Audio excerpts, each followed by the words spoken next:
할렐루야. 새로운 피조물 훈련소에 오신 여러분 주님의 이름으로 환영하고 축복합니다. 미국 달라스에서 조기종 전도사 인사드리겠습니다.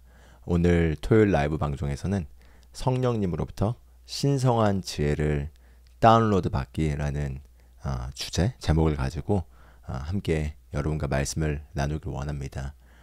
이 말씀을 시리즈로 향후 몇 번에 걸쳐서 함께 나누기를 원합니다. 오늘은 이 시리즈의 첫 번째 편으로서 모든 지혜의 근원이라는 세부 제목을 가지고 함께 말씀을 나누기를 원하는데요. 오늘 몇 가지 말씀들을 보고 이 말씀들을 통해서 우리 삶에 하나님께서 주시는 지혜의 말씀을 우리가 듣기를 원합니다. 먼저 첫 번째로 보고 싶은 말씀은 잠언 4장 7절입니다.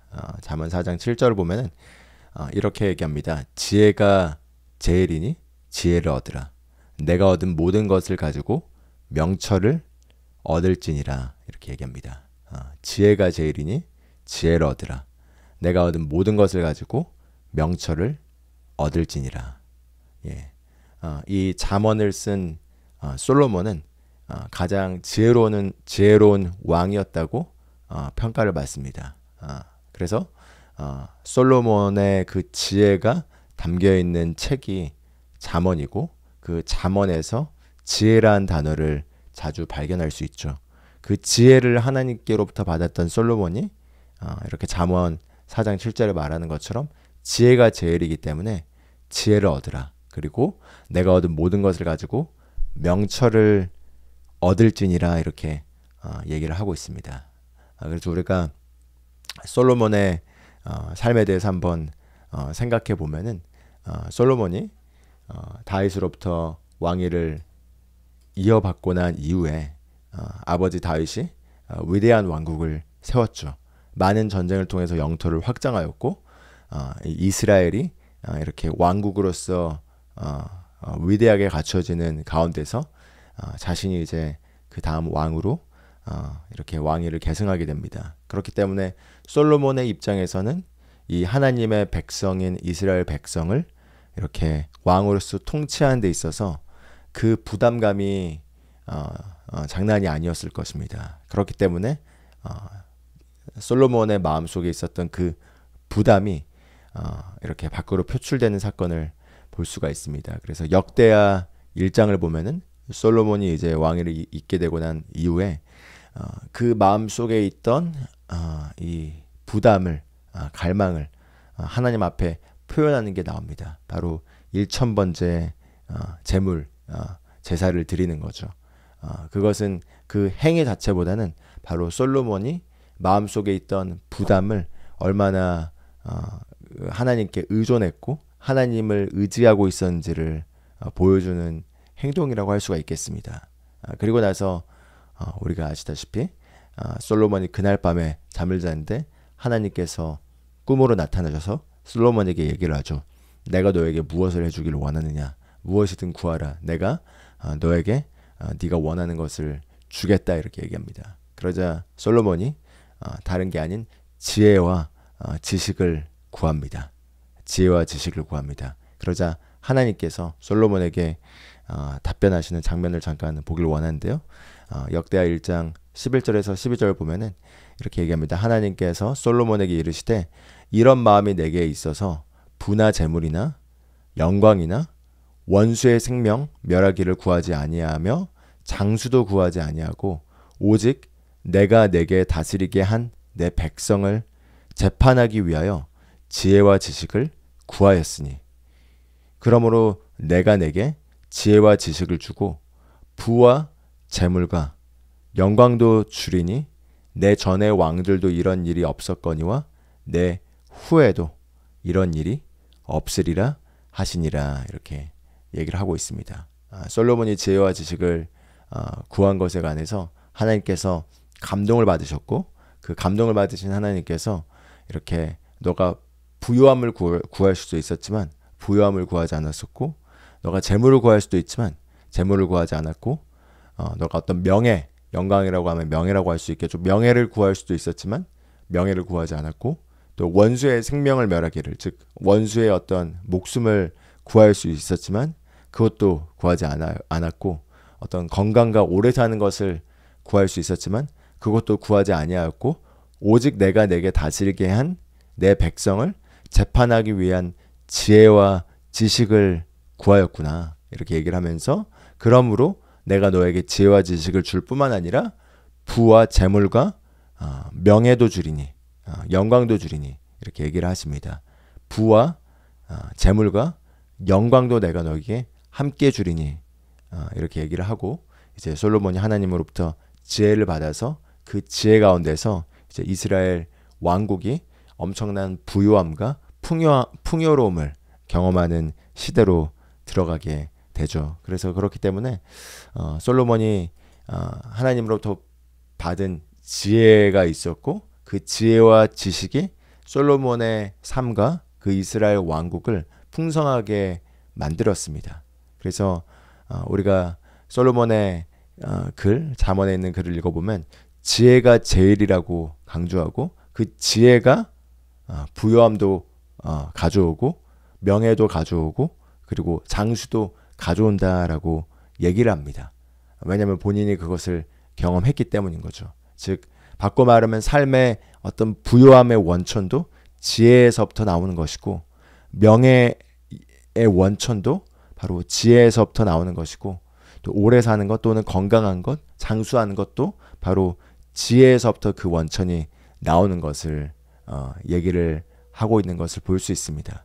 그렇기 때문에 우리가 우리 삶에서 여러 가지 것들을 직면하는 가운데서 우리에게 가장 필요한 것은 바로 지혜라고 할 수가 있겠습니다. 왜냐하면 지혜가 우리 삶을 성공으로 이끌고, 지혜가 우리를 바른 결정을 하게 하고, 우리가 지혜로운 결정을 내리게 되면은 그 지혜로운 결정은 항상 좋은 열매를 우리 삶에 가져오기 때문입니다. 그래서 잠언 24장 3절 4절 말씀을 잠깐 보길 원합니다. 잠언 24장 3절에서 이렇게 얘기합니다. 집은 지혜로 말미암아 건축되고 명철로 말미암아 견고하게 되며, 또 방들은 지식으로 말미암아 각종 귀하고 아름다운 보배로 채우게 되느니라, 이렇게 얘기하고 있습니다. 여기서 중요한 세 가지 덕목이 나오죠. 지혜와 명철과 그리고 지식이라고 할 수가 있겠습니다. 그래서 집은 지혜로 말미암아 건축된다고 얘기합니다. 집은 지혜로 말미암아 건축되고, 그리고 명철로 말미암아 견고하게 되며, 이 명철이라는 단어가 이해하다, 깨닫다와 같은 의미를 가지고 있는 거죠. 영어로는 understanding이라고 나와 있는데, 명철, 우리가 그렇게 일상의 용어에서 명철을 자주 쓰진 않지만 이해하다, 깨닫다 라는 의미가 명철이죠. 그래서 명철로 말미암아 견고하게 되며, 그리고 방들은 지식으로 말미암아 각종 귀하고 아름다운 보배로 채우게 되느니라 라고 인생의 중요한 덕목을, 어떻게 그 덕목들이 작용하는지를 이렇게 보여줍니다. 그래서 여기서 집을 건축하는 것을 얘기했지만 우리 인생을 집을 건축하는 것으로 비유할 수도 있겠습니다. 그럼 우리 인생이 지혜로 말미암아 건축되고 명철로 말미암아 견고하게 되고, 또 우리 인생의 방들은 지식으로 말미암아 각종 귀하고 아름다운 보배로, 아름다운 보물들로 채우게 된다라고 이해해 볼 수 있겠죠. 그래서 우리가 한번 지혜와 명철과 지식이 무엇인지를 한번 잠깐 생각해 보길 원합니다. 왜냐하면 우리가 이 지식과 명철과 지혜가 작동하는 것을 우리 삶의 모든 영역에서 볼 수 있기 때문입니다. 그래서 잠깐 간단하게 개념을 우리가 조금 더 생각해 보자면은, 지식과 명철은 뭐가 다르고, 그리고 지식과 명철과 지혜는 뭐가 서로 다를까요? 지식부터 먼저 시작을 해보면 좋을 것 같습니다. 지식은 우리가 정보들을 이렇게 모아놓은 것을 지식이라고 할 수가 있겠죠. 지식은 다른 말로 하면은 정보라고 할 수도 있겠습니다. 바로 데이터가 모아져서 그것들이 어떤 지식을 우리에게 제공해 줍니다. 그래서 지식은 정보라면은 명철은 그 지식에 대한 해석이라고 할 수가 있겠습니다. 그 지식에 대한 이해, 그 지식에 대한 깨달음, 그 지식에 대한 해석을 명철이라고 볼 수가 있겠죠. 예를 들자면은 이렇게 한번 예시를 들어보겠습니다. 우리가 영적인 용어에서 성경은 특히 신약에서 구약 신약 다 포함해서 용서를 강조합니다. 용서를 강조하기 때문에 신약의 서신서를 읽다 보면은 우리가 꼭 반드시 용서해야 된다는 것을 보여주고 있습니다. 그래서 용서를 해야 된다라는 정보가 바로 지식일 수가 있겠습니다. 용서를 하라. 서로 용서하고 남을 용서하라. 그래야지 하나님께서 너를 용서하신 것을 너가 누릴 수 있다라는 것이 정보로 왔습니다. 그래서 누군가를 용서해야 된다는 것을 아는 것은 지식인 거죠. 그렇지만 그 지식 자체만으로 우리 삶을 변화시키는 건 아닙니다. 그 지식이 우리에게 깨달아져야 되는 거죠. 명철이 적용돼야 되는 거죠. 그렇다면 명철이란 왜 용서해야 되는지, 그리고 용서를 하는 게 어떤 유익이 있는지, 왜 하나님께서 용서하라고 말씀하셨는지에 대한 그 why, 왜를 깨닫는 것입니다. 그게 바로 이 용서하라에 대한 해석이겠죠. 그래서 용서는 결국 하나님의 아가페 사랑의 본성이고, 하나님께서 먼저 우리를 용서하셨고, 그 용서를 통해서 하나님이 우리가 아직 죄인 되었을 때, 우리가 용서를 받을 만한 어떤 자격을 얻지 못했을 때, 하나님의 그 조건 없는 사랑이 우리를 용서하심으로써 우리를 하나님의 사랑 안으로 받아들인 것처럼, 그 사랑의 본성이 우리에게서 또한 흘러나가기 위해서는 우리가 이 용서를 실현해야 되고, 그리고 바로 이 용서를 우리가 할 때 우리 영이 원활하게 하나님으로부터 그 모든 것들을 흘려보낼 수 있는데, 만약에 우리가 용서를 하지 않고 누군가에 대해서 쓴감정을 가지고 있고, 누군가에 대해서 원한을 가지고 있고, 누군가에 대해서 어떤 분노를 가지고 있고, 거기에 대해서 용서를 못하고 있게 되면은 그것이 결국은 육신의 문을 열어주게 되는 것이고, 그래서 사실은 사단이 그 틈을 타서 우리 삶을 계속해서 파괴시킬 수 있고, 하나님으로부터 흐르는 공급이 막혀버리기 때문에 용서는 단지 그 사람을 위해서나 그 사람이 용서를 받을 만하기 때문에 용서를 하는 것이 아니라, 우리도 용서를 받을 만하지 못했지만 하나님께 용서를 받은 것처럼, 그리고 그렇게 내가 남을 용서를 할 때 하나님의 나를 향한 용서가 실제적인 것이 되고, 하나님의 모든 풍성한 공급이 나에게 흘러가면서 내가 자유해지기 때문에 나를 위해서 용서를 해야 되는 거구나, 용서를 선택해야 되는 거구나 라는 어떤 이해, 깨달음, 거기에 대한 어떤 해석, 그것이 명철이라고 할 수가 있겠습니다. 그래서 지식이라는 것은 어떤 단순한 정보, 또는 어떤 그 정보의 그 집약으로 말미암아 나오는 어떤 논리나 이론이나 어떤 원리나 그런 정보라고 한다면은, 명철은 그 지식을 깨닫고 이해하고 해석하는 것이라고 할 수가 있겠죠. 그래서 이렇게 우리가 한번 지식과 명철을 구분시켜 볼 수 있겠습니다. 그렇다면은 지혜는 뭘까요? 지혜는 이 지식과 명철이랑 무엇이 다를까요? 지혜는 여러 가지로도 정의 내려질 수 있겠지만, 이 지식과 명철과 지혜, 이 세 가지 각각 다른 역할의 관점에서 본다면은, 바로 이 지식과 명철을 활용해서 우리 삶의 실제 삶 가운데 적용하는 능력이라고 할 수가 있겠습니다.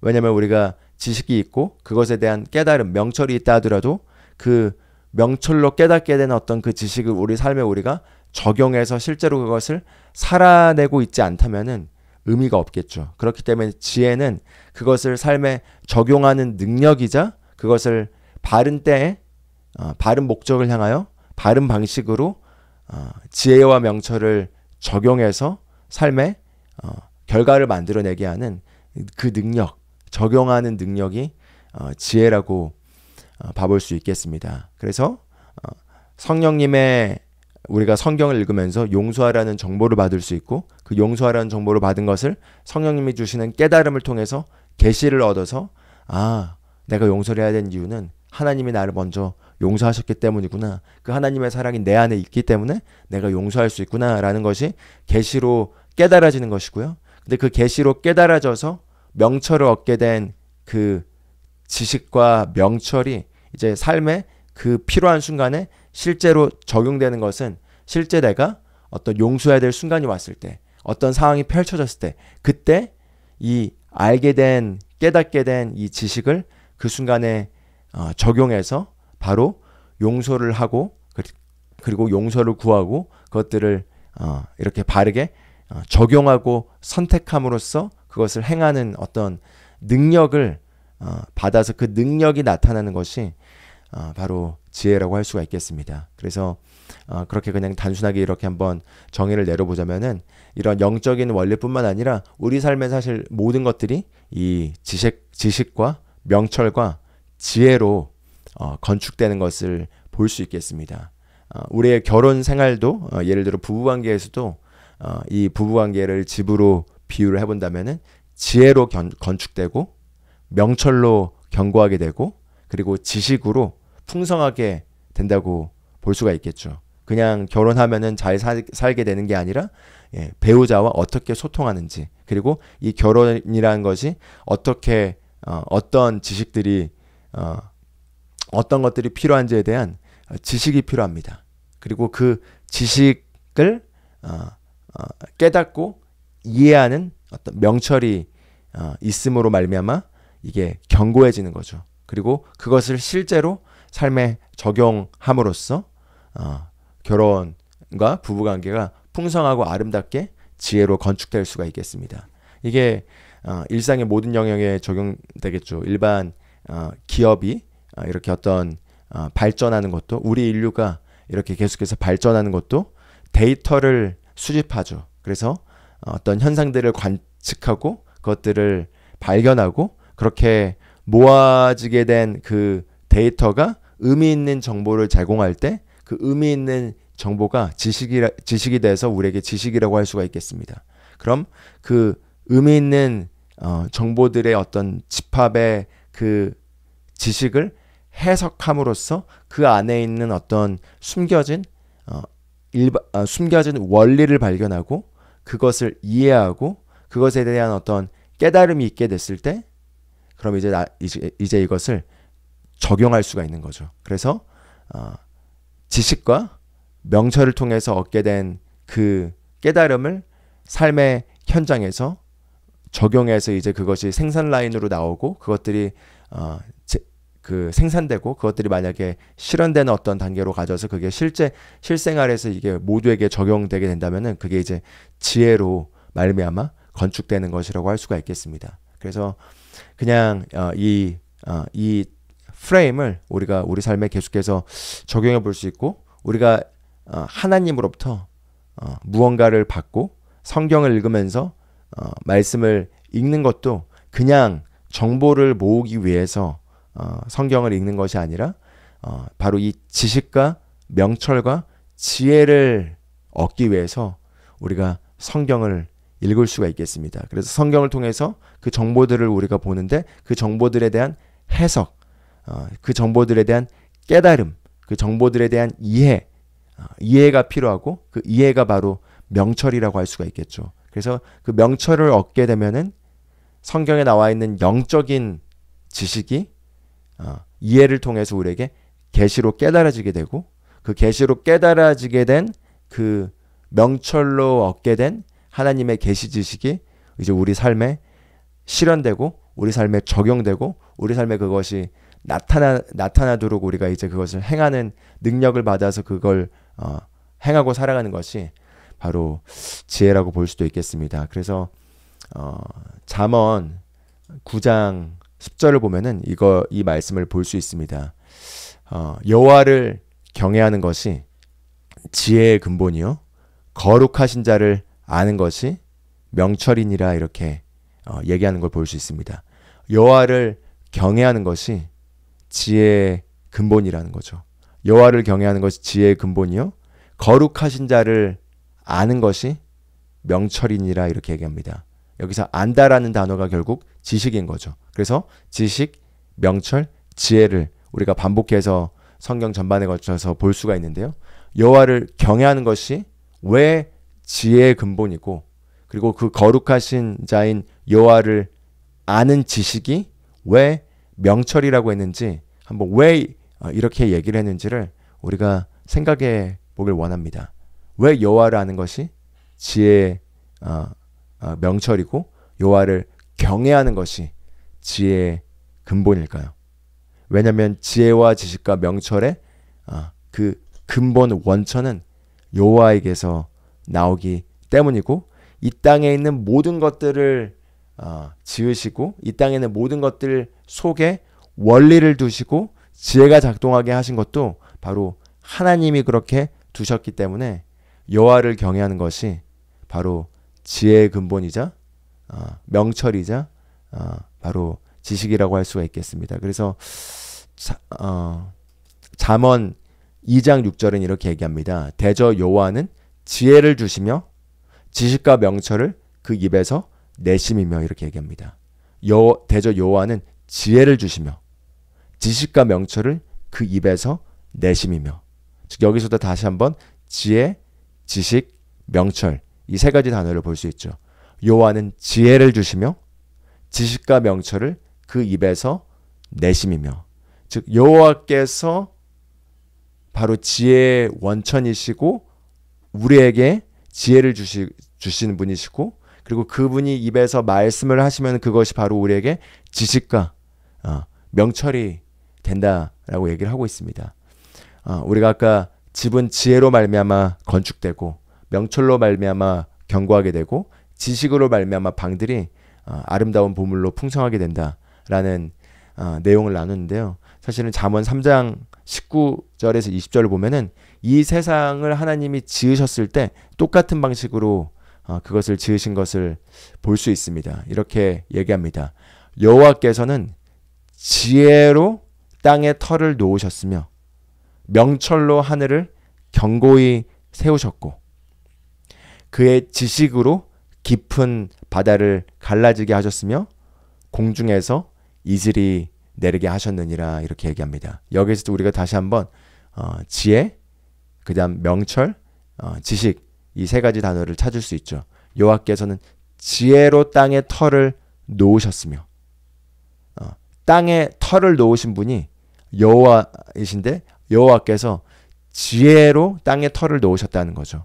그리고 명철로 하늘을 견고히 세우셨고 집은 지혜로 건축되고 명철로 견고하게 된다고 했는데 여호와께서 이 세상을 지혜로 그 파운데이션 터를 놓으셨고 명철로 하늘을 견고하게 하셨고 그리고 그의 지식으로 여러 가지 것들을 다 행하셨다. 깊은 바다를 갈라지게 하시고 공중에서 이슬이 내리게 하셨다라고 이렇게 표현을 하고 있습니다. 그래서 여기에서 우리가 다시 한번 지혜, 지식, 명철을 볼 수 있고 여호와께서 이 세상을 창조하신 그 천지 창조 자체가 바로 이 지혜와 지식과 명철의 할모니 가운데 그 조화 가운데 이 세상이 지어졌다는 거죠.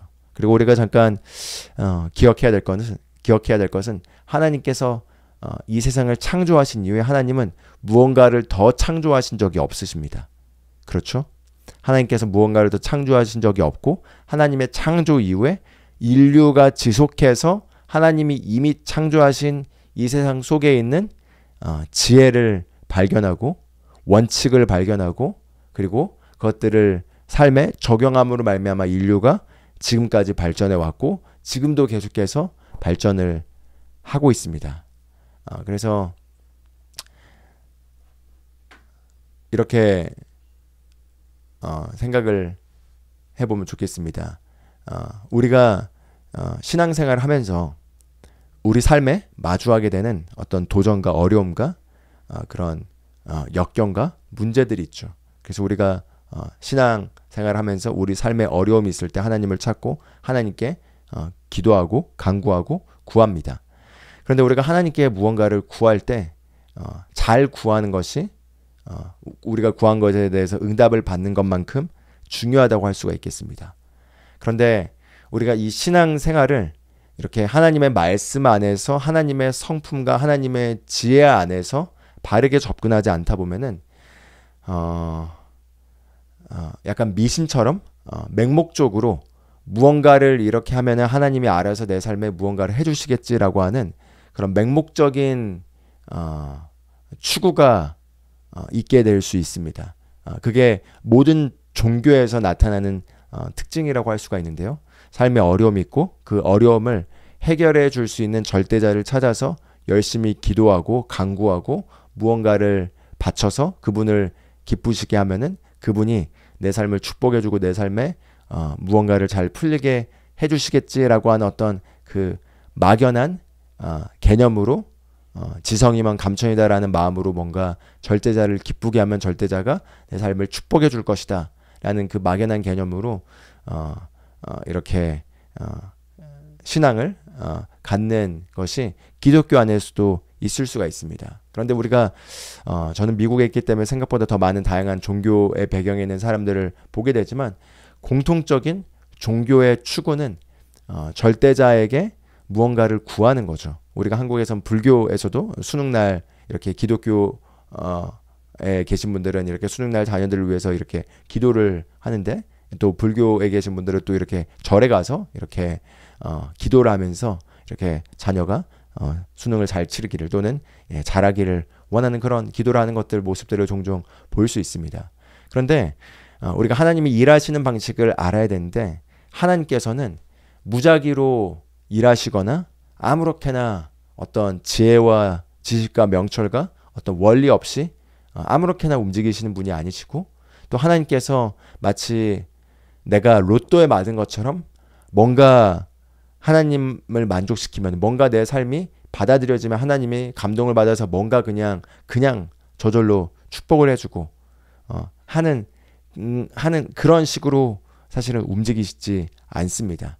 하나님은 이 땅 자체를 지혜로 두셨고 그 지혜로 이 땅에 두신 그 지혜의 원리를 우리가 발견해서 그 지혜로 말미암아 우리가 바른 결정을 내리고 바른 선택을 내리고 그리고 삶에 바른 씨앗을 뿌리고 그런 가운데서 우리가 하나님이 이미 이 땅에 두신 영적인 원칙과 자연적인 원칙 안에 있는 바른 것들을 우리가 우리 삶에 적용해서 그로 말미암아 풍성한 열매를 맺기를 하나님이 원하십니다. 거기에는 영적인 지혜가 있겠고요. 또 자연적인 지혜가 있겠지만 그런 것들을 하나님이 우리에게 계시해 주길 원하시고 그래서 우리에게 하나님의 말씀이 주어졌고 그 말씀 안에는 하나님을 우리가 알아갈 뿐만 아니라 하나님의 성품과 하나님의 지혜와 하나님의 원칙과 이 땅에 하나님이 두신 그 법칙들을 통해서 우리 삶을 어떻게 하면 지혜롭고 풍성하고 아름답게 만들 수 있는지에 대한 모든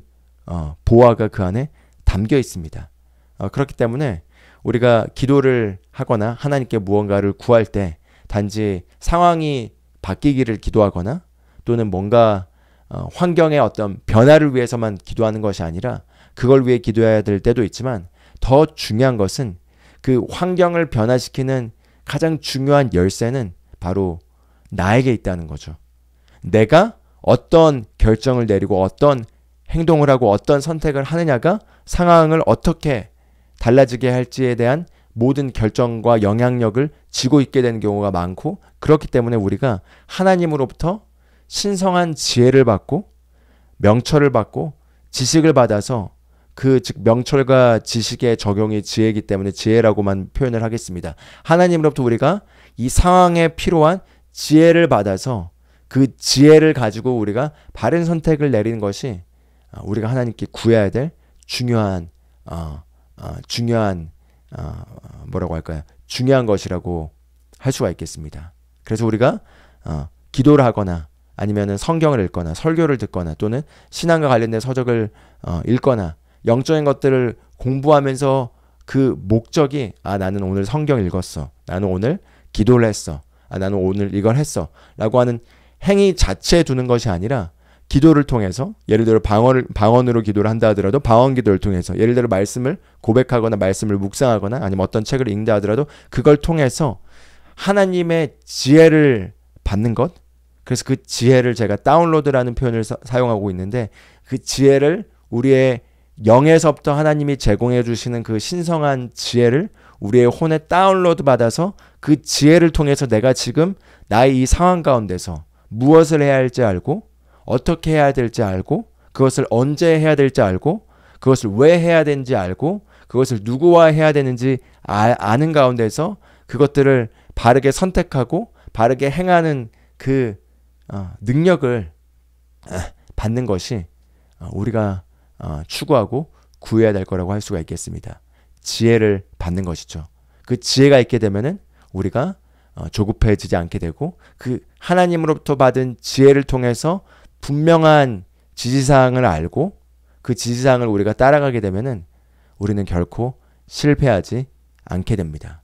그렇기 때문에 제가 그 영상의 썸네일에 적은 것처럼 실패할 수 없는 삶을 사는 비결은 바로 성령님으로부터 지혜를 받아서 그 지혜를 따라 결정하고 살아가는 삶을 살게 되면은 우리는 결코 실패하지 않게 됩니다. 그리고 이 지혜라고 했을 때 우리가 일반적인 하나님이 이 땅에 두신 그 지혜를 가지고 우리가 이 땅에서 잘 사는 것도 지혜라고 할 수 있지만 제가 더 얘기하고 싶은 건 바로 영적인 지혜입니다. 바로 이 영적인 지혜는 저와 여러분의 부르심과 연관되어 있고 그리고 예수 그리스도의 복음을 통해서 우리에게 제공된 유업을 알려주는 지혜이고 그리고 그 유업을 받아 누려서 우리가 이 땅에서 어떤 삶을 살 수 있는지를 보여주는 지혜이고 그것을 살아낼 수 있게 하는 지혜이고 그뿐만 아니라 우리가 이 땅에 목적을 가지고 보냄받았고 각자가 하나님으로부터 받은 고유한 사명이 있고 고유한 부르심이 있는데 그 하나님이 나에게 주신 그 부르심을 깨달아 알고 그 부르심을 내가 이뤄나가는 삶을 살게 하는 것이 바로 하나님의 지혜라고 할 수 있고 이 하나님의 지혜만이 나에게 신성한 목적과 신성한 부르심과 그리고 그 부르심을 어떻게 성취하고 살아갈 건지에 대한 그 길을 정확하게 제시해 줍니다. 그렇기 때문에 누군가에게는 이렇게 하는 게 맞는 것이 나에게는 맞지 않을 수가 있습니다. 왜냐하면 그 사람과 나의 부르심이 다르기 때문인 거죠. 그리고 내가 하나님의 부르심이 무엇인지를 알았다 하더라도 그것을 언제 해야 될지에 대한 정확한 시기와 그 하나님의 타이밍을 아는 것도 지혜라고 할 수가 있겠습니다. 그래서 예를 들어 모세 같은 경우는 이스라엘 백성을 구원하는 어떤 구출해내는 자로서 부르심을 받고 이 땅에 태어났죠. 그런데 모세가 40살이 되었을 때 자기 민족이 고통받는 걸 보고 나서 이 나의 민족을 구출해야 된다는 어떤 그 부르심이 모세 안에 있었기 때문에 그런 그런 긴급성을 느끼고 가서 자기 백성을 구함답시고 자기 방식으로 그 이집트 사람을 죽이게 되죠.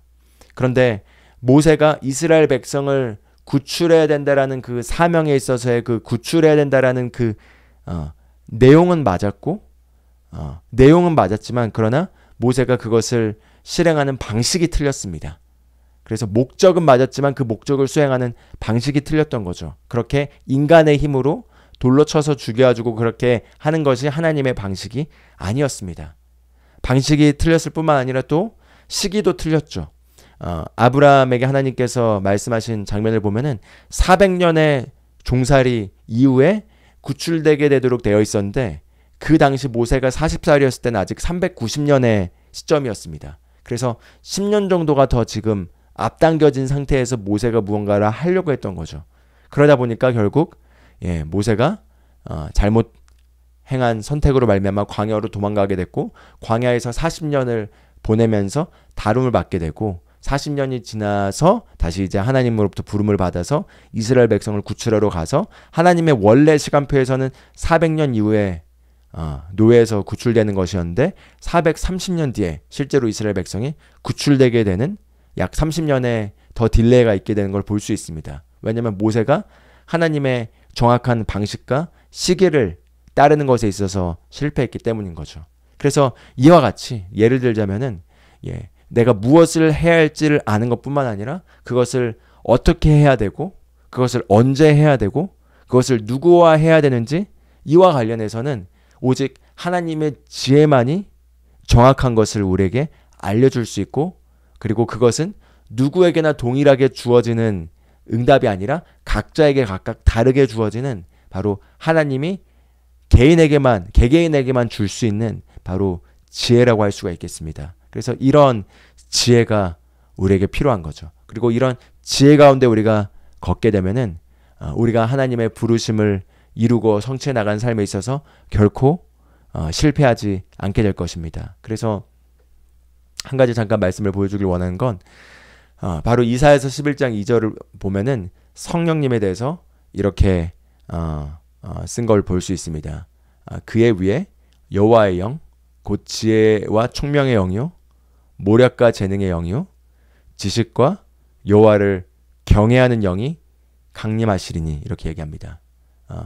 그의 위에 여기서 그는 문맥을 보면은 메시아인 예수 그리스도를 가리키는 걸 볼 수 있는데 바로 그 그리스도 위에 여호와의 영, 즉 성령님을 여호와의 영이라고 얘기하고 여호와의 영 곧 지혜와 총명의 영이요.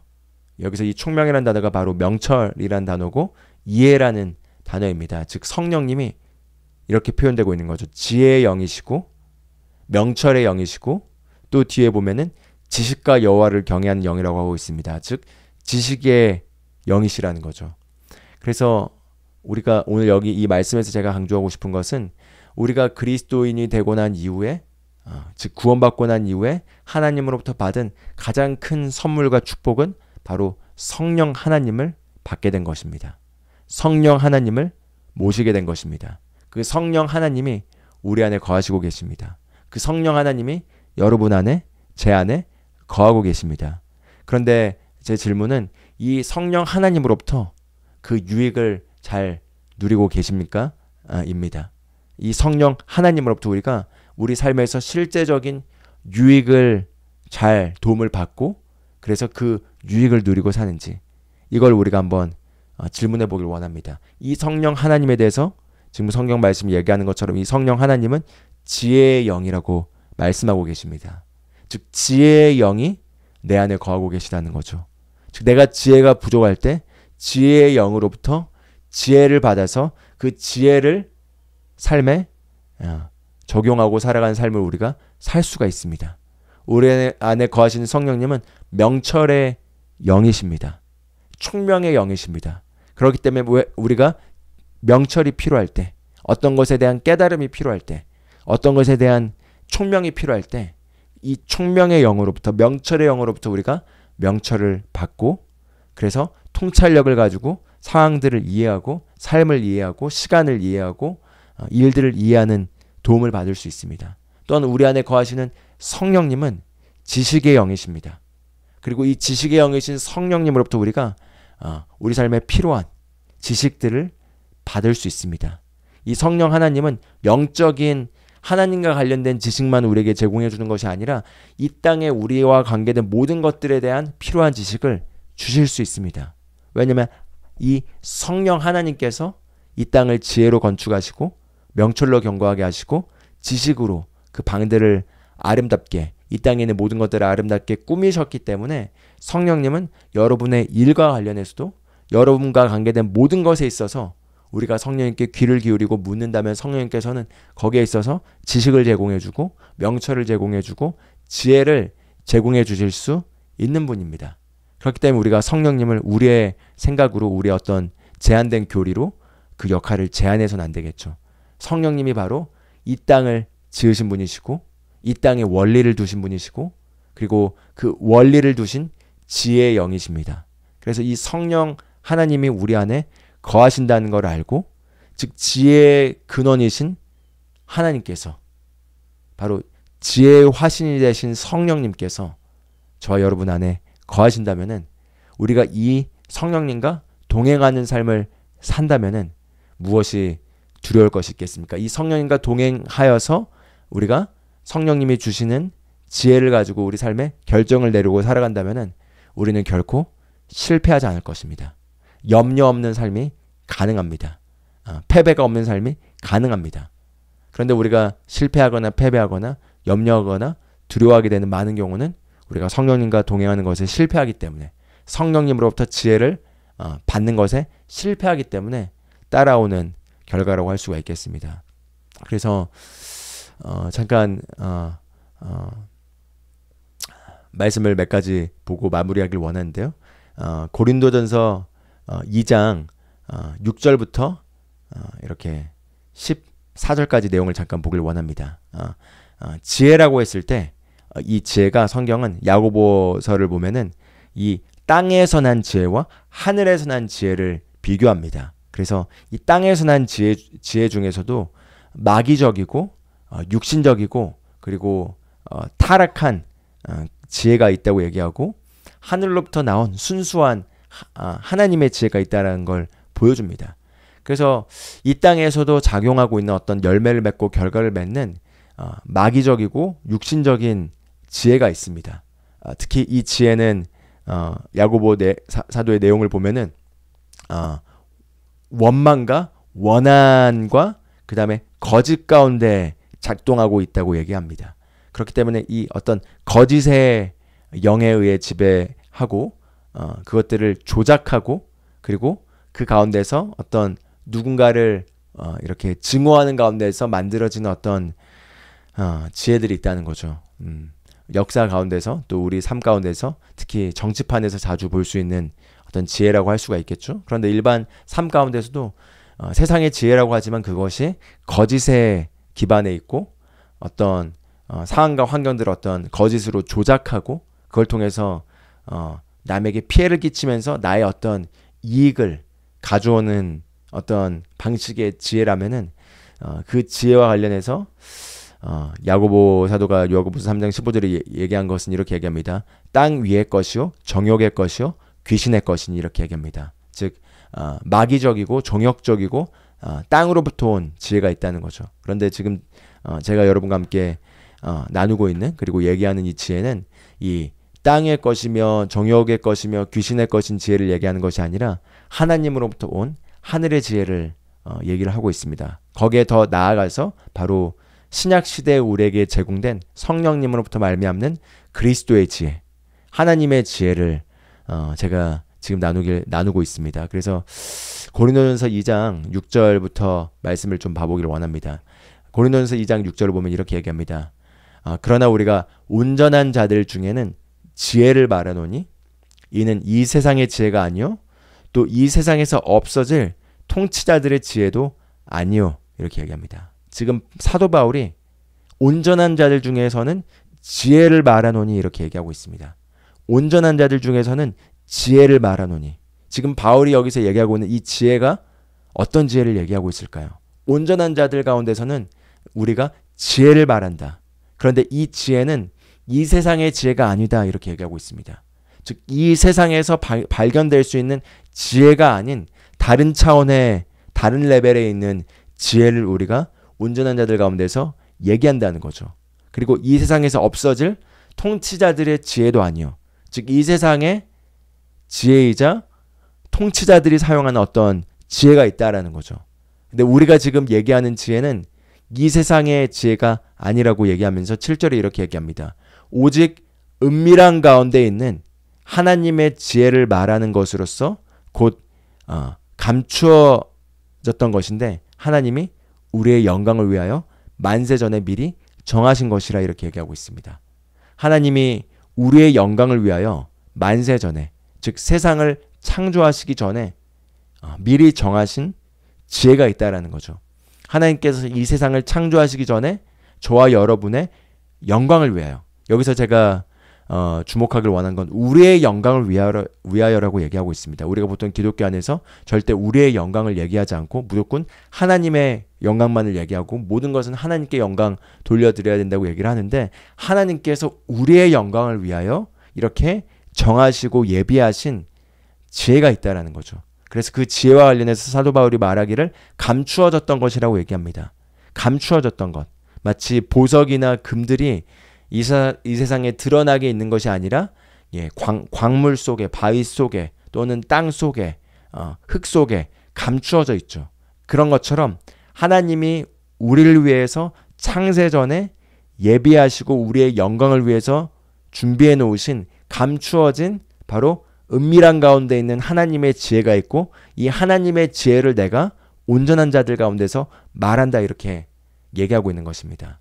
이 하나님의 신비한 감추어진 지혜가 바로 그리스도의 지혜이고, 이 그리스도의 지혜가 바로 우리로 하여금 하나님이 누구이신지, 예수 그리스도가 누구이신지를 깨닫게 하고, 우리가 그리스도 안에서 어떤 존재가 되었는지를 깨닫게 하고, 이 세상에 영적 세계가 있다라는 걸 깨닫게 하고, 영적 세계 배후에서 죄와 마귀와 사단이 하는 일이 무엇인지를 깨닫게 하고, 그 마귀와 사단이 그리스도에 의해서 어떻게 패배되었는지를 깨닫게 하고, 그로 말미암아 우리 삶의 배후에 있는 영적인 세력들을 우리가 다스릴 수 있게 하는 깨달음을 제공해주고, 믿는 우리에게 속한 유업과 권세가 무엇인지를 깨닫게 하고, 그리고 우리가 이제 하나님의 자녀가 된 존재로서 이 땅에 어떤 부르심을 받아서 그 부르심을 어떻게 이루고 살아갈지에 대한 지혜를 제공해 주는 것이 바로 우리를 위해서 하나님이 미리 예정하시고 준비해 놓으신 우리의 영광을 위한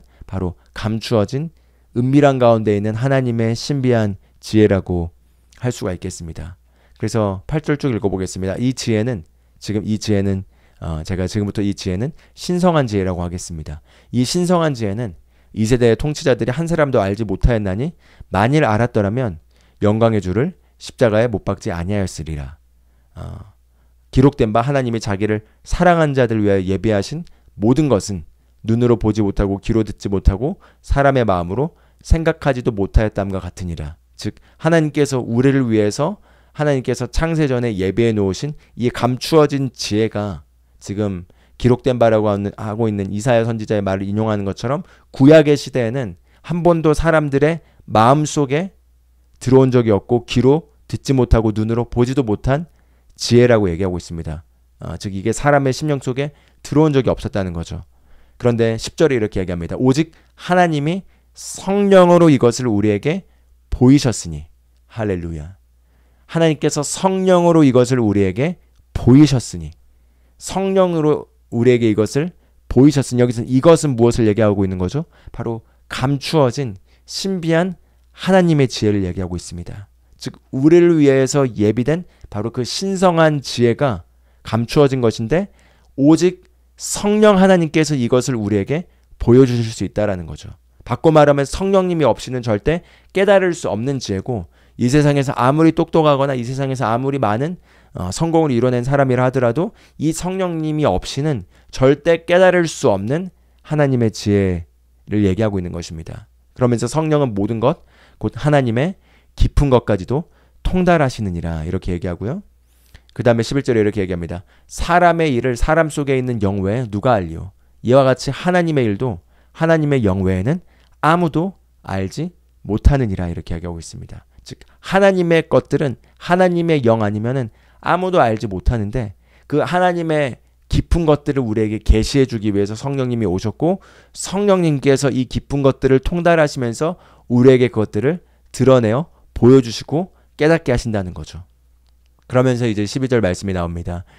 우리가 세상의 영을 받지 아니하고 오직 하나님으로부터 온 영을 받았으니 이는 우리로 하여금 하나님께서 우리에게 은혜로 주신 것들을 알게 하려 하심이라, 이렇게 얘기하고 있습니다. 할렐루야. 그래서 오늘 이 문맥을 통해서 본다면은 하나님께서 우리에게 은혜로 주신 것들이 무엇인 거죠? 바로 하나님께서 창세전에 우리의 영광을 위하여 예정하신 감추어진 지혜, 곧 은밀한 가운데 있는 이 신비한 지혜를 성령님께서 보여주시고 계시해 주신다는 거죠. 그리고 그것들이 바로 우리에게 하나님에 의해 값없이 은혜로 주어졌다는 것입니다. 즉 그리스도 안에 있는 모든 상속 유업과 우리의 부르심과 우리의 하나님이 제공해 주신 모든 축복들은 바로 오직 영적인 지혜로만 깨달아질 수 있고, 그리고 그 영적인 지혜는 성령님을 통해서만 우리에게 제공될 수 있다는 거죠. 그래서 성령님께서 우리에게 이 영적인 지혜를 제공해 줄 때 우리는 하나님께서 우리에게 은혜로 주신 것들을 알고, 그래서 그것들을 이제 지식을 얻게 되는 것이고요. 영적인 지식을 얻게 된 것을 이제 깨닫게 되는 것이죠. 명철을 얻게 되는 것입니다. 영적인 명철이 있게 되는 것입니다. 그리고 영적인 명철과 영적인 지식이 우리의 삶에 성령님의 도움으로 말미암아 적용되는 것이죠. 그게 바로 영적인 지혜 가운데 우리 인생이 건축되는 것이라고 할 수가 있겠습니다. 그래서 이와 같은 일들이 성령님과의 소통 가운데 성령님이 오신 목적이라는 거죠. 할렐루야. 그래서 성령님은 단지 우리 안에 오셔서 우리가 무언가를 느끼게 하거나, 또는 우리에게 그냥 내가 너를 사랑해라고 하는 어떤 사랑의 말씀만 주는 것이 아니라, 그걸 넘어서서 실제 우리 삶에서 우리가 이 신성한 지혜 가운데 걷고 기능하여서 열매를 풍성하게 맺는 삶을 살기 위해서 성령님이 우리 안에 오셨습니다. 그래서 13절을 보면 이렇게 얘기합니다. 우리가 이것을 말하거니와 사람의 지혜가 가르친 말로 아니하고 오직 성령께서 가르치신 것으로 하니 영적인 일은 영적인 것으로 분별하느니라, 이렇게 얘기합니다. 성령께서 가르치신 것으로 말한다, 이렇게 얘기하고 있는 거죠. 즉 성령님께서 저와 여러분을 가르치신다는 겁니다. 성령님께서 저와 여러분을 가르치시고, 무엇을 가르치시냐? 바로 영적인 신비를 가르치셔서 우리가 삶이 영적이라는 걸 이해하고, 그리고 영적인 일들을 영적인 것으로 분별하고, 그것을 바르게 분별함으로 말미암아 우리가 바른 선택을 하고, 그리고 상황들을 바르게 영적인 영역에서부터 다루고, 그로 말미암아 우리의 나타나고 있는 이 자연적인 삶 가운데 풍성한 열매를 맺는 것이 바로 우리가 성령님으로부터 지혜를 받아서 그 지혜 가운데 살아가는 삶의 비결이라고 할 수가 있겠습니다. 할렐루야. 그래서 오늘 여기까지 이제 말씀을 마지막 한 문맥의 말씀만 보고 마무리하길 원하는데요. 그래서 지금 지혜에 대해서 나누고 있고, 우리 삶에 우리가 하나님께 진짜 구해야 될 것이 있다면 그것은 바로 지혜를 구하는 것인데, 지혜가 하늘에서 뚝 떨어지는 것이 아니라 바로 지혜의 원천이 되신 하나님, 이 땅을 지혜로 지으시고 명철로 견고하게 하시고 지식으로 풍성하게 하신 그 하나님께서 성령님으로서 저와 여러분 안에 거하고 계십니다. 저와 여러분 안에 거하고 계신 그 성령님은 지혜의 영이시고 명철의 영이시고 지식의 영이십니다. 그래서 우리가 이 지혜와 명철과 지식의 영이신 성령님으로부터 신성한 지혜를 우리의 혼에 다운로드 받을 수 있다는 거죠. 우리가 그분과 동행함으로써 말미암아 그분에게 이 지혜를 구할 수 있고, 그 지혜를 다운로드 받아서 우리 삶에서 그 지혜를 적용하고 살아갈 때 우리는 실패 없는 삶, 그리고 하나님의 부르심을 이루는 삶, 하나님의 뜻을 이루는 삶을 살 수가 있습니다. 그리고 이 지혜는 영적인 지혜이고 성령님께서만이 가르쳐 주셔서 우리가 깨달을 수 있는 지혜고, 세상으로부터 오지 않는 지혜고, 이 지혜를 받는 비결은 바로 성령님과 얼마나 우리가 잘 소통하고 성령님부터 얼마나 이것을 잘 다운로드 받을 수 있느냐, 여기에 달려있다는 거죠. 그래서 골로새서 1장 9절부터 12절을 보면은 사도 바울이 이 영적인 지혜와 지식과 명철로 우리 삶이 건축되었을 때 어떤 형태의 열매가 맺어진지를 보여주는 것을 볼 수 있습니다. 골로새서 1장 9절부터 잠깐 봐보겠습니다. 이렇게 얘기합니다. 이로써 우리도 듣던 날부터 너희를 위하여 기도하기를 그치지 아니하고 구하노니 너희로 하여금 모든 신령한 지혜와 총명에 하나님의 뜻을 아는 것으로 채우게 하시고, 이렇게 얘기하고 있습니다. 여기에서 신령한 지혜, 여기서 신령하다라는 것은 영적이다라는 걸 얘기하는데, 모든 영적인 지혜와 영적인 총명에, 여기서 총명이란 단어와 지혜란 단어가 나왔죠. 모든 영적인 지혜와 명철에, 모든 영적인 지혜와 총명에 하나님의 뜻을 아는 것으로, 여기서 아는 것이란 단어가 바로 지식입니다. 그래서 하나님의 뜻을 아는 지식으로 채우게 하시고, 이렇게 얘기하고 있습니다. 그러니까 바울도 지금 같은 용어를 사용하고 있는 거죠. 지식과 명철과 지혜를 얘기하는데 이번에 사도 바울이 얘기하고 있는 이 지식과 명철과 지혜는 바로 영적인 지식과 영적인 명철과 영적인 지혜이고 이것은 성령님으로 말미암아 그리스도를 알므로 우리에게 계시되어지는 바로 영적인 지식이라고 할 수가 있겠고 이 영적인 지식은 바로 하나님의 뜻을 아는 지식이라는 거죠. 하나님의 뜻을 아는 지식이고 하나님의 뜻을 아는 지식이 모든 영적인 지혜와 명철 가운데 가득 채워지게 될 때 일어나는 모습을 보여줍니다. 10절부터 보겠습니다. 그 결과는 우리가 주께 합당하게 행합니다. 그래서 주께 합당하게 행하여 범사에 주님을 기쁘시게 하고 즉 우리가 항상 주님 앞에서 온전하게 걸음으로 말미암아 주님을 기쁘시게 하는 삶을 살게 하게 한다는 거죠. 주님을 기쁘시게 하고 주께 합당히 행하여 주님을 범사에 기쁘시게 하고 모든 선한 일에 열매를 맺게 하시며 할렐루야. 이 영적인 지혜와 명철과 지식 가운데 우리가 가득 채워져서 기능하게 되면은 우리가 모든 선한 일에 열매를 맺게 하신다는 거죠. 그래서 신앙생활은 그냥 내 삶은 어떻게 되든 상관없어 나는 그냥 하나님을 사랑하고 하나님을 신실하게 믿어 라고 하는 어떤 그렇게 단순하게 적용하는 것이 아닙니다. 결국은 하나님을 사랑하고 하나님과 동행함으로 말미암아 이 성령님으로부터 받는 신성한 지혜가 우리 삶에 흘러나와서 우리가 항상 모든 영역에서 주께 합당히 행하고 그래서 주님을 기쁘시게 하고 근데 주님을 기쁘시게 하는 건 오직 믿음으로만 기쁘시게 할 수 있습니다. 왜냐하면 믿음이 없이는 하나님을 기쁘시게 할 수 없다고 얘기하고 있기 때문인 거죠. 즉 주께 합당히 행하여 주님을 기쁘시게 하는 삶은 믿음으로 걷는 삶을 얘기합니다. 그래서 말씀의 진리 위에 서 있는 믿음으로 항상 걸음으로 말미암아 주님을 기쁘시게 하고 모든 선한 일에 모든 좋은 일에 열매를 맺고 할렐루야. 그러므로 만약에 누군가가 하나님과 동행한다고 하는데 맨날 성령님부터 듣는다고 하는데 삶에 어떤 모든 좋은 일에서 열매를 맺고 있지 못하고 안 좋은 열매만 맺고 있다면은 그 사람의 하나님과의 동행에 대해서 체크해 봐야 합니다. 왜냐하면 열매가 맺어지게 돼 있다는 거죠. 모든 선한 일에 열매를 맺고 그리고 하나님을 아는 것에 자라게 하시고 즉 하나님을 아는 계시 지식이 더욱더 증가되게 되고 11절 보면은 그의 영광의 힘을 따라 모든 능력으로 능하게 하시며 기쁨으로 모든 견딤과 오래 참음에 이르게 하시고 이렇게 얘기하고 있습니다. 즉 이 신성한 지혜가 우리 삶에 나타날 때 보여지는 모습은 우리가 능력으로 더집혀지게 된다는 거죠. 단지 머리로 아는 것일 뿐만 아니라 그것을 계시로 깨달은 것에서 멈추는 것이 아니라 그게 실행될 수 있는 능력을 받아서 상태의 변화로 그것을 하고 있는 그런 능력이 갖춰져 있는 모습을 보게 된다는 거죠.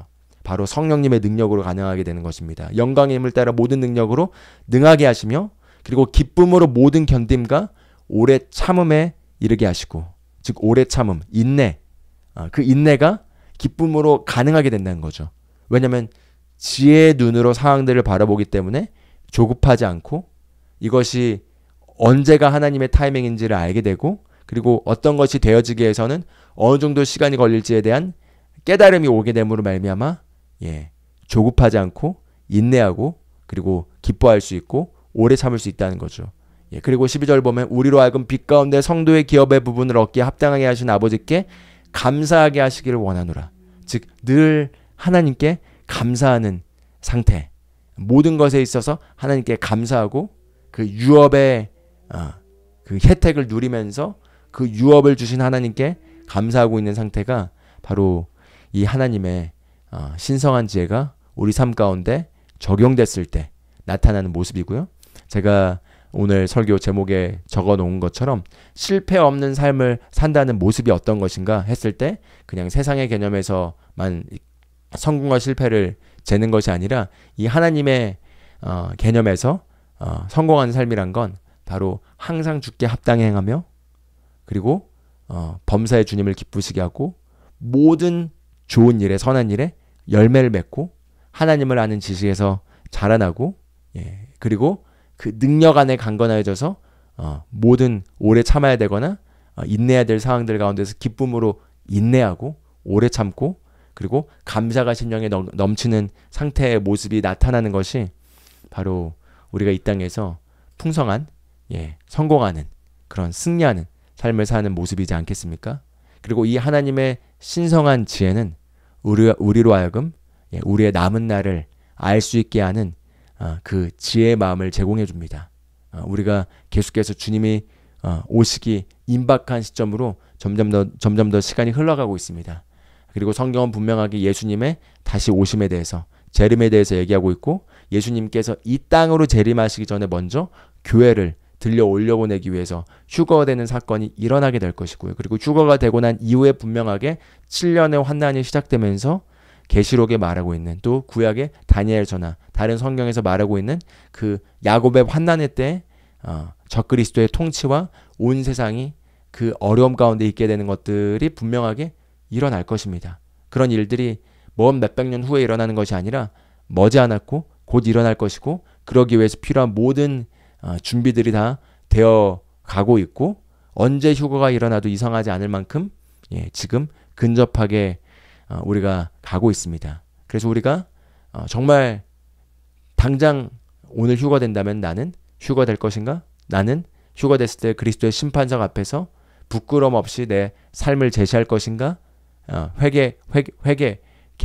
내 삶을 개수할 수 있을 것인가? 아니면 내가 지금 빨리 내 삶을 조정하고 바꿔야 될 것인가에 대한 바로 남은 날을 아는 지혜가 우리 삶을 지혜로 이끌어주고, 우리 삶을 우리가 바르게 미루지 않고 바른 것들을 할 수 있게 하는 능력을 제공해주고, 그리고 우리가 바른 목적을 위해서 바른 것을 향해서 우리가 살아가게 하도록 할 것입니다.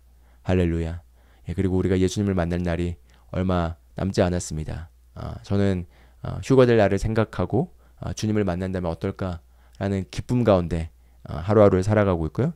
그렇다고 당장 오늘 제 삶을 드라마틱하게 바꿀 것은 딱히 없습니다. 심령을 조정하고 저에게 부르신 맡겨진 일을 최선을 다해 하나하나 살아가는 거죠. 그리고 더 한 영혼이라도 구원받고, 또 그리스도인이라고 하지만 아직 영적인 실제에 대해서 그렇게 눈이 가려져 있는 분들에게 이것이 보여질 수 있도록 하는 일들을 하면서 나아가는 것이지만, 여러분, 주님의 오심이 얼마 남지 않았고, 우리가 더 경각심을 가지고 잠들어 있는 것이 아니라 깨어있는 가운데 우리의 부르심과 소명을 향해서 하나님의 지혜를 받아서 살아가야 할 때겠습니다. 그래서 성령님, 우리 안에 거하시는 성령님께서 이 모든 것들을 다 계시해 주시고 알려주시고 우리를 이끄시고 우리의 부르심 가운데로 우리를 인도해 주시는 분이시기 때문에, 이 성령님을 의존하시고 성령님으로부터 지혜를 받으셔서 지혜를 다운로드 받으셔서, 특히 말씀을 통해서 또 방언 기도를 통해서 우리가 성령님과 교제하면서 성령님으로부터 신성한 지혜를 받을 수 있습니다. 그래서 그 성령님의 신성한 지혜를 받으셔서 삶의 모든 좋은 일에 열매를 맺고 그리스도의 날에 거룩하고 흠이 없고 순결하고 부끄러울 것이 없는 상태로 우리가 제시되도록 우리를 준비시키기를 주님의 이름으로 축복합니다. 기도하고 오늘 말씀 마무리하도록 하겠습니다. 하나님 아버지, 감사합니다.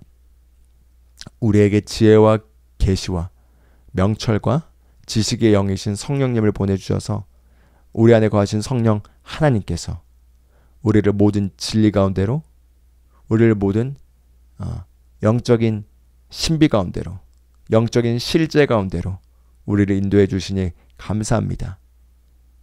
하나님께서 말씀하신 것처럼 삶은 지혜로 건축되고 명철로 견고하게 되고 지혜로 아름답게 된다고 말씀하셨습니다.